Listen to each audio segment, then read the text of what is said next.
It's safe to say Indiana Fever head coach Christy Sides doesn't want to talk about what's floating to the front of fans' minds of late. "We can talk about championships in 3 or 4 years," Sides told Yahoo Sports last summer while still months away from winning the draft lottery and half a year before drafting generational talent Caitlin Clark. Aaliyah Boston, their 2023 #1 pick, had not even lifted her Rookie of the Year trophy yet.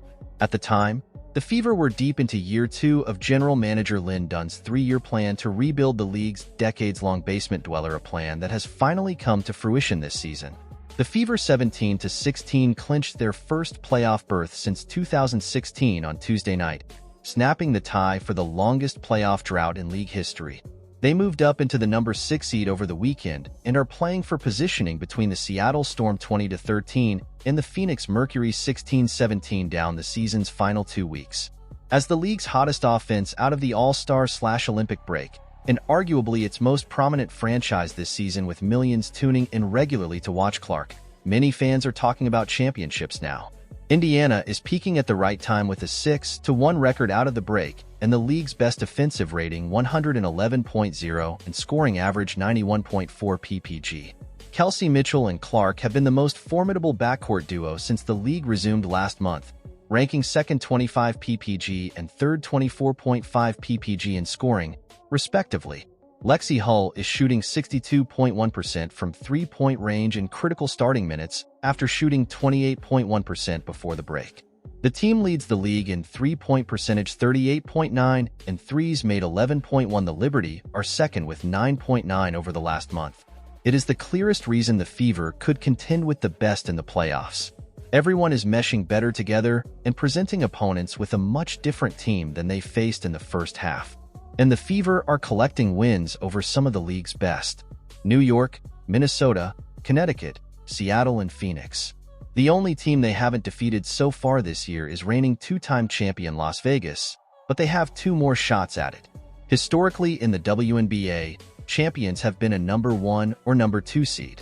That is in part because of playoff formats that previously heavily favored the league's best with rest, and now lean toward them with home court advantages, which could also favor the Fever, who would likely travel for the first 2 games of a 3-game first-round series, but whose road games have been heavily attended by Fever and Clark fans.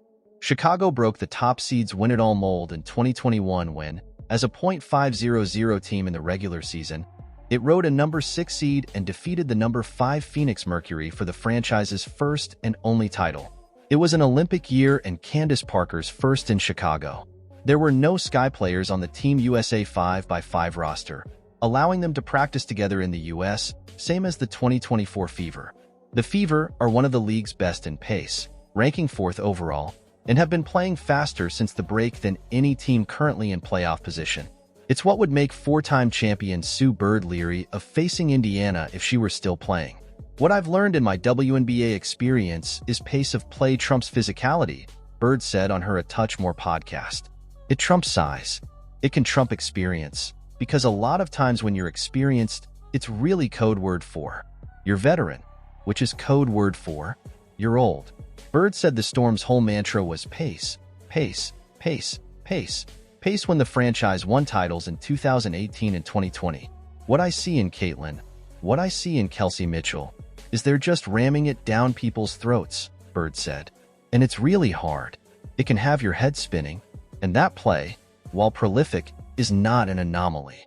Clark's ability to fire full-court passes in transition and slip the ball past multiple defenders in the paint led Iowa to back-to-back national title games after the program had never reached one before her era. The Hawkeyes ranked top 15 in pace both seasons and 26th or better in all 4 seasons of Clark's collegiate career. Of course, pace isn't the be-all indicator of a WNBA champion. Las Vegas ranked top 3 in pace each of the last 7 seasons. They finished second in pace last season, while runner-up New York ranked 5th. The Aces were first in 2022, but the team that was second? The Fever, racing the opposite direction to the best lottery odds. Bird's Seattle teams pushed for pace, but still fell into the second half of the league's best in that category. While the youth factor can be an advantage, it hasn't been historically enough to lead a team to a championship. It can trump experience, but it takes a lot more to do it over a postseason series than a single game. The Fever's recent starting lineup is among the youngest in the league. Mitchell is the elder stateswoman in her 7th season in Indianapolis. Clark is in her 1st year, Boston is in her 2nd, and Nalissa Smith and Lexi Hull are in their 3rd. None of them have familiarity with the WNBA postseason. Their top competition does, and, in some cases, bear the heartache from it that they'd like to replace. New York 27-6, last year's runner-up, runs out 4 players with at least 7 years of experience and all above 4. Breanna Stewart won 2 championships in Seattle with Bird. Vandersloot led the 2021 Sky Champions. Jonquil Jones is well-versed in the pain of losing a finals, first with the Connecticut Sun and again last autumn. Las Vegas battled deep into the playoffs for years, including a 2020 finals loss, before breaking through. Stewart and Jewell Loyd learned from 2-time champion Bird in Seattle and exited in the first round back-to-back seasons before winning their first. Washington lost in the finals in 2018 before lifting the trophy the next season. A run to the finals would be historic for Clark and company.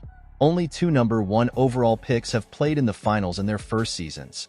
Tina Thompson, the inaugural top pick in 1997, started for the Houston Comets in the first of their 4 consecutive titles, and Maya Moore won the 2011 championship with Minnesota the year she was drafted 1st overall. There are still 5 teams sitting above the Fever in the standings, and most have better cases for title contenders. New York returned all 5 starters and beefed up the bench in an effort to win the franchise's first WNBA title. The Liberty are the most consistent squad with the best offense, and have won throughout the season with starters on the bench due to injury. Indiana is 1-3 against New York, but all 3 losses were within the season's first month, 2 within the first week. Minnesota, 24-9, boasts the best defensive rating and 3-point shooting, led by an experienced and veteran group. The Lynx faltered without MVP candidate Nafisa Collier before the break, but are back to winning out of the break with the league's best record 7-1. Head coach Cheryl Reeve is a 3-time Coach of the Year and led the Lynx to 4 titles in 7 years in the 2010s. Indiana is 1-1 against Minnesota with a final meeting on Friday in Indianapolis. Connecticut 24-9 has been on the cusp of its first title for much of the past decade and shored up ahead of the break by adding 3-point shooter Marina Mabrey, have the 2nd-best net rating to the Liberty. Indiana is 1-3 against the Sun, but again all 3 losses came within the first month and 2 within the first week.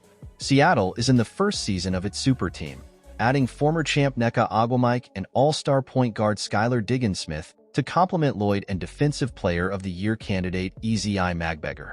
The Storm fell post-break with one of the league's worst records over the last month, but they added Olympic silver medalist Gabby Williams back into the fold. Indiana is 1-3 against Seattle. All 3 losses came before June 27th. And sure, the goings in Las Vegas 20-12 are rockier than usual. But the Aces are still 2-time reigning champions with a dominant MVP in Aya Wilson, leading the same starting 5 they've had for 2 championships. They can't be counted out, and they lead the league in pace. Indiana lost road games in Las Vegas in May and early July. The Fever host the Aces at home on September 11th and 13th. If the season ended on Wednesday morning, the Fever would lock into the number 6 seed and travel to Minnesota for the first 2 games of a best-of-3 first-round series. While there are factors working in the Fever's favor at this point of a unique Olympic year season, there's a reason Sides is still a couple of years away from wanting to talk about championships.